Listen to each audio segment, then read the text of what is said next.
Hi, I'm Tony Leone, and this is my grandparents' home, 311 Logan. I started remodeling it several years ago, and we are now trying to comply with the city ordinances and make it a viable piece of property. It sits in the middle of all my parking lots. The original permit said we did not have a street address on the house. Of course, these are the original street numbers where 311 Logan has always been identified. This is a beautiful lobby. It's referred to as bead and bar woodwork, and it dates back, we believe, to the late 1800s, maybe even earlier than that. This is the front parlor, and as you can see, we have taken out the plaster ceilings and kept the 2x6 beams with flooring above to give it kind of a natural look. This beam was placed here from the architect to give the second floor structural strength. This beam goes all the way down to the floor and is fastened into the cellar basement to give the second floor plenty of stability. As you can see, we have wiring, all commercial wiring that has been roughed in.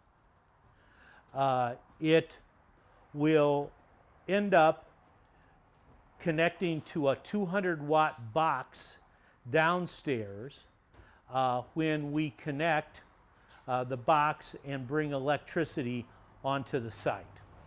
This is the original living room that is an atrium ceiling. We have taken all the insulation, the old insulation out, put in new bat insulation, and put beaded porch ceiling. Gives it a dramatic effect, kind of an atrium. We're going to put a rail around it, 4 foot, to make sure that if anybody is upstairs, they can't fall into the living room. Of course, the upstairs is not going to be public. It's going to be there for just archival storage. The view out the windows is spectacular of the Capitol building, and we're very proud of that. This is an additional room off of the living room that was once my grandparents' bedroom that entered into bathrooms, but now the bathrooms are commercial-sized toilets ready to be adapted. This is the original dining room with, again, the floorboards and beams exposed. The view of the Capitol is a spectacular sight from this room.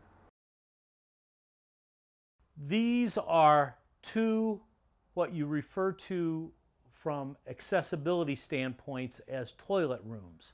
They will only have sinks and toilets. They are 60-some inches wide, which meets all Illinois accessibility codes. All the old plumbing has been removed and ready for new configuration. This is a mail drop box room.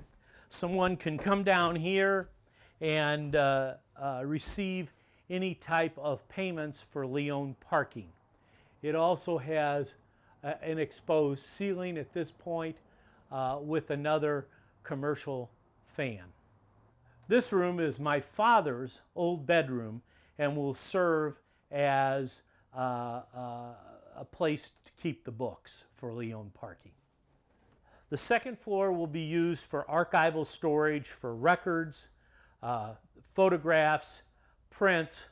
It will be up here and will not be accessible to the public. It does have a great view of the front living room, and it will have a rail around it to protect any accidental falling. The house was tuck pointed several years ago and keeps the basement very, very dry for an old brick cellar. We're in the basement cellar, and as you can see, we have tuck pointed the entire basement, the outer walls and the inner walls. We've put a structural beam up, held up by 4 joists and another joist in the middle of the room to make sure that we are as structurally sound as a brand new home, maybe even more so. 311 Logan is a single structure that sits basically in the middle of all my parking lots. It doesn't have any effect on neighborhood value, and in fact, I think it looks pretty good for a house as old as it is, and when we're done, it's going to be quite a beauty.